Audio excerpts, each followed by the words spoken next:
Welcome to Smithville Chamber Chatter, coming to you from historic Smithville, Texas. We're here to talk about all things Smithville, including upcoming events, updates and tips for and about local businesses, important news, election updates, and more.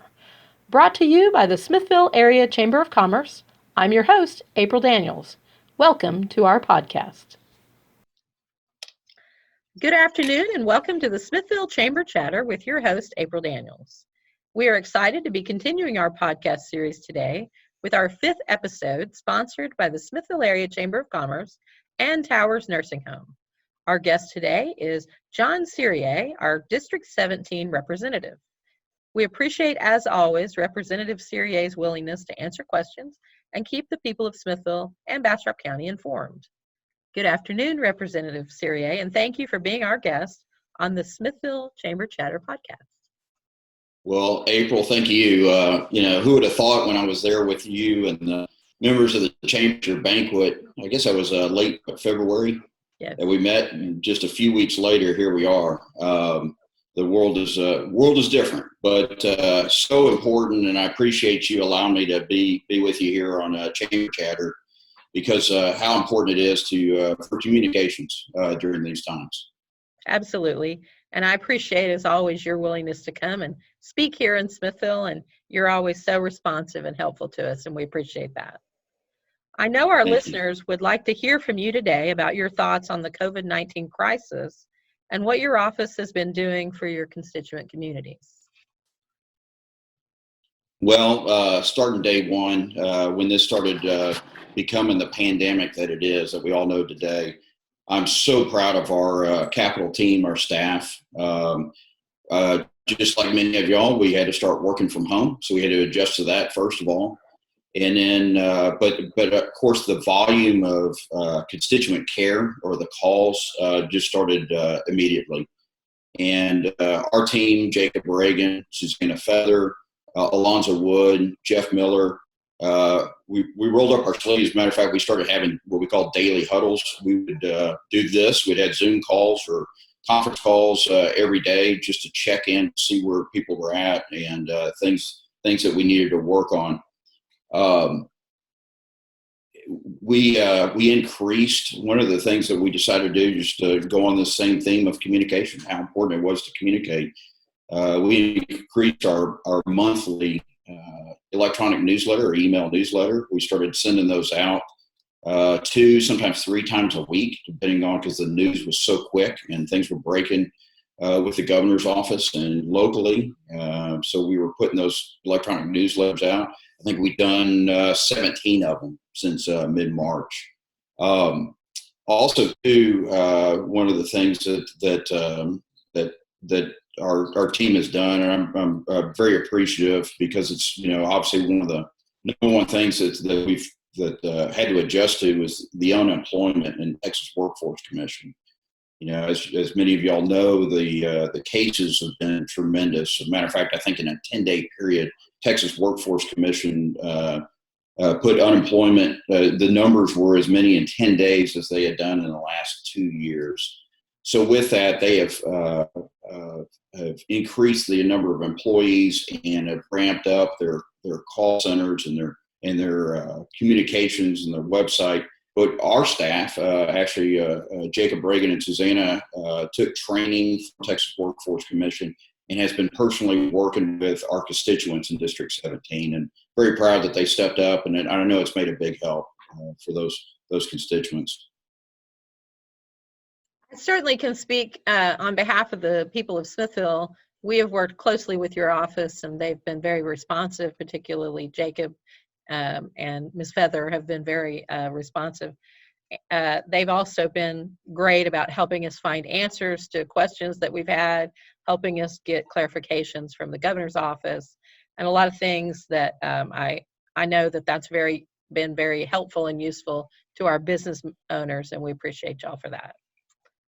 And speaking of business, of course, and speaking of business owners, do you have any advice for our small business owners and workers as we continue to work toward reopening Texas? Well, as a business owner myself, I think that it's on us. It's on the citizens. It's on the employees ease on the consumers. We will determine how well this works and how fast we can roll this back in and start business again. Being that it's about the safety of our employees, safety of our customers, and then also too protecting the most vulnerable that are affected by COVID-19.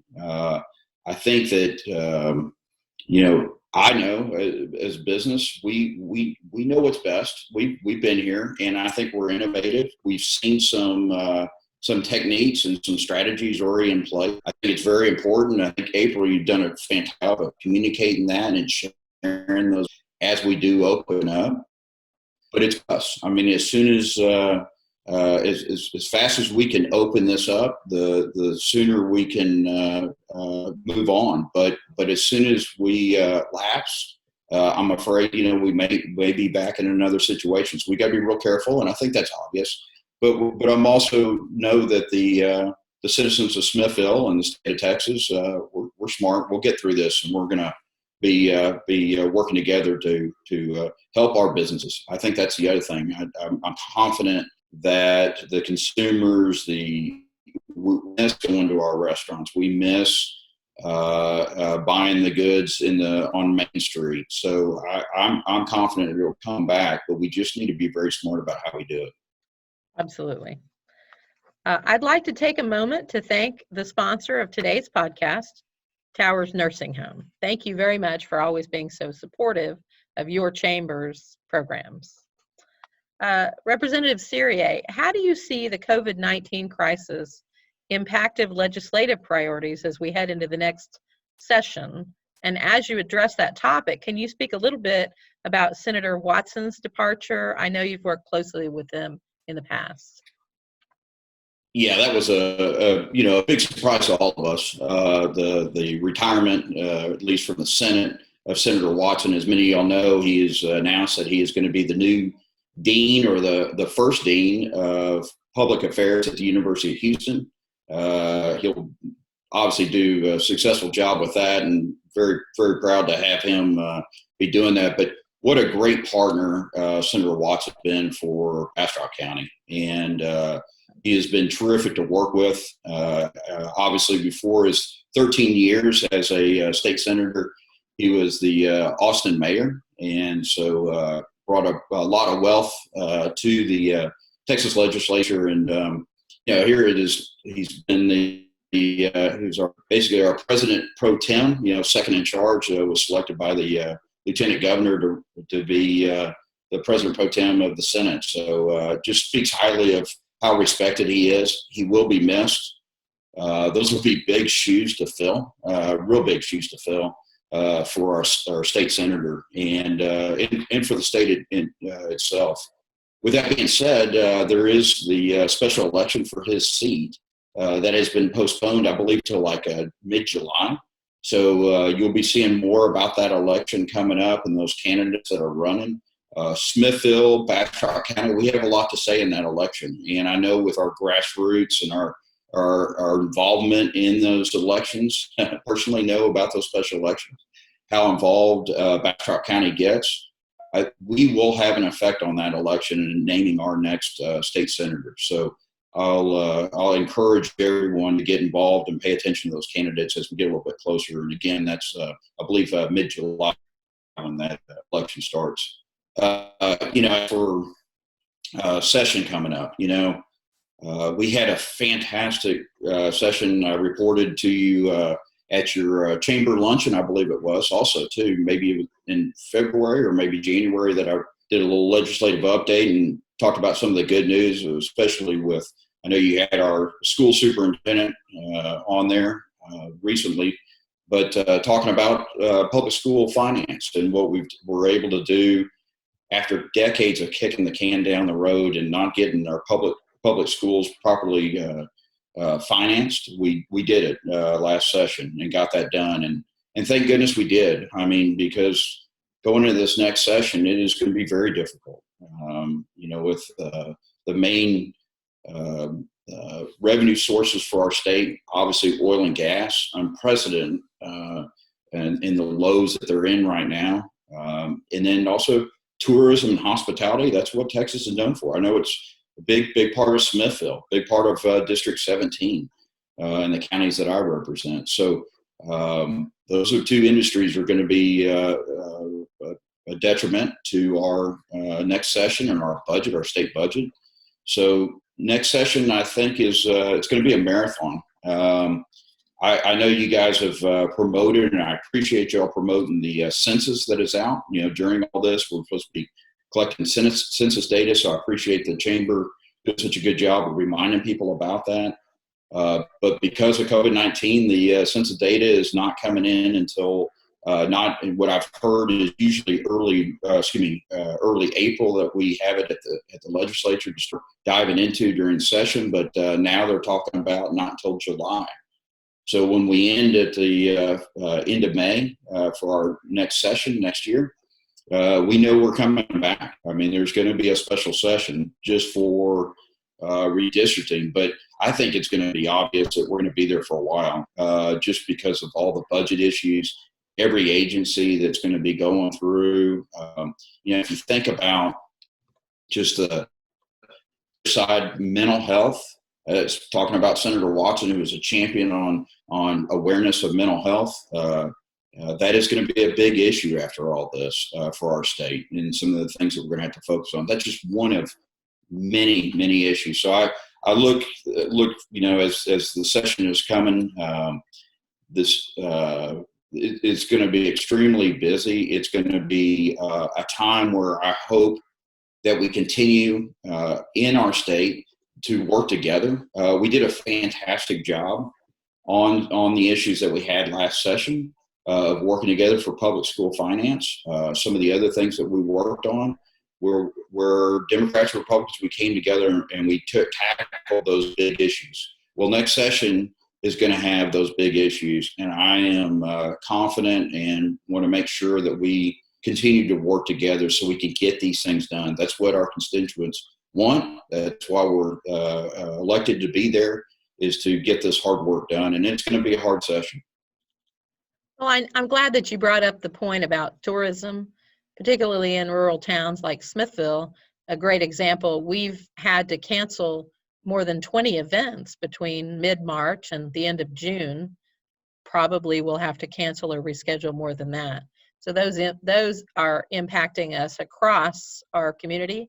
So I know that's going to be a big priority for the next legislative session.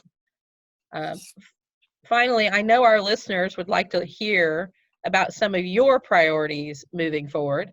I know you've been closely involved in securing funding for state parks and tourism, and you've been appointed to the Sunset Commission. Fill us in on any updates you'd like to share with us.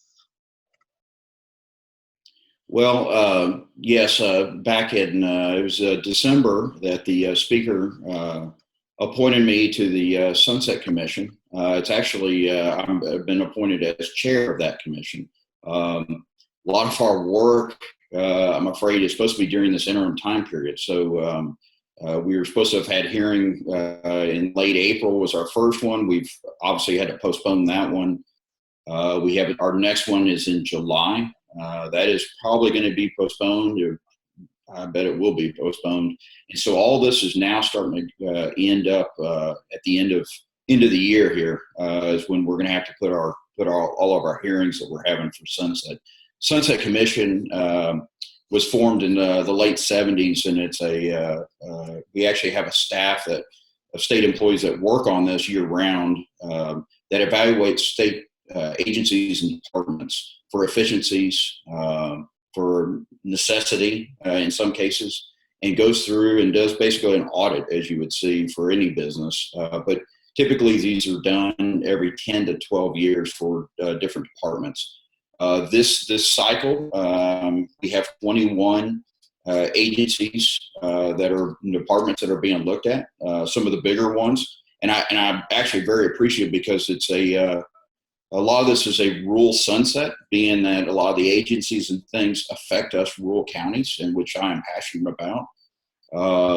The Texas Animal Health, we've got the Ag Department, Texas Department of Agriculture is being up for sunset. As you know, I'm very passionate about Texas Parks and Wildlife. They are also up after 12 years. They're up this cycle for evaluation of sunset. And a group of others, TRS, very important for our retired teachers. They are up this session. So those meetings and a lot of the work that we had scheduled and planned this session, Jeff Miller in my office, we've been doing a lot of this, conference calls and Zooms. Matter of fact, just as a side, I've been probably on 2 to 3 calls, conference calls a day. Some of them on the weekend, Saturday, Sundays, where it's with Texas Education Agency or it's with Texas Workforce Commission. For us business owners, NFIB has done a fantastic job of letting us know on the federal level when the PPP program or the CARES Act was been implemented. Groups like that, I've been on those calls. Of course, the governor has weekly calls that we're legislators are with. But as we look forward to this next session, like I said, there's a lot of things that we would like to continue, and I think are going to be actually emphasized. We were talking about us doing these Zoom calls and conference calls, how we're getting a little bit more used to them, and I think that plays into how important it is for some of the things that we worked on in the past, like rural broadband. How important it is for us to have rural broadband for our communities because, now education's online for our kids. So we'll be able to share those stories now. I mean, these are now not just talking about it. It is real life stories that we'll be able to bring to next session. Telecommuting is one thing that I was pushing the last couple of sessions. One with Celia Israel, which is our representative, our neighbor, actually shares Elgin with me. She has Travis County and parts of Elgin, but Celia Israel has been a huge supporter of telecommuting for state employees. We have a lot of state employees because of our district being next to Austin, the capital. So I'm going to be using examples of that to help enforce telecommuting in the state agencies and state departments. So, one of the things that I do want to also just very thankful was the vote that we took for the constitutional amendment this past November. That was a vote that was for our funding of our state parks. As chair of Culture, Recreation, and Tourism, we're the oversight committee for our Texas Parks and Wildlife. They've been working on this bill for literally for 20 years to make it a constitutional amendment. We're dedicating our sporting goods sales tax to our state park. And I'm proud to say that passed unanimously. Not only do we have all 150 representatives as our as co-authors and joint authors with me, which I've been told has never happened before, to the vote that happened in November with over 88% voted yes on that proposition. So big success.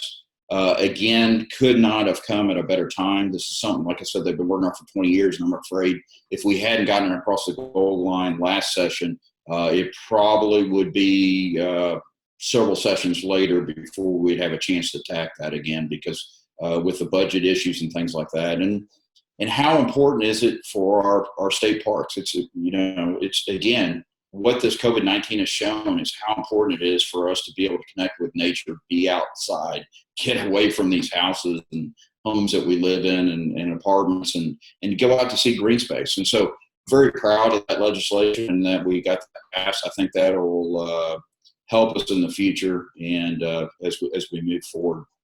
I think the other thing too that we need to watch, and I think it's going to be obvious, is that the state's going to have to be flexible. We don't know what these hearings are going to be like, or public comment, what that's going to be like next session.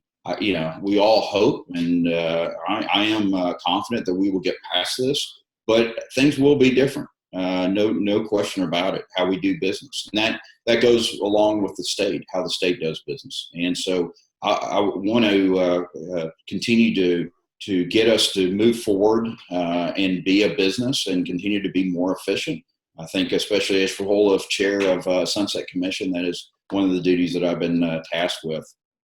And I'd like to also too just kind of reflect a little bit on, we're recording this on Thursday, but tomorrow is May 8th. It's actually the 75th anniversary of VE Day, the victory in Europe in World War II, and I just kind of reflect on that because if we think back, some of y'all that are watching this, y'all lived through this. Y'all are the greatest generation. Y'all went through this, and y'all seen how the United States bounced back during very, very uncertain times for many years, 4 years, 5 years.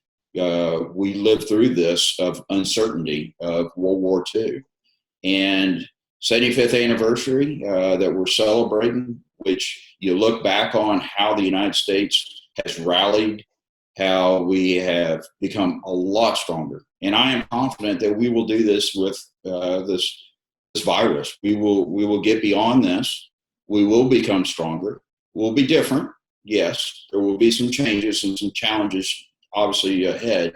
But when we look back and reflect, even if it is 75 years later, I know we will reflect and look back that the United States, the state of Texas, and Smithville will be stronger after all this. So I just ask that everybody continue to keep the confidence, keep working together, keep communicating, and we will get through this, and this will pass.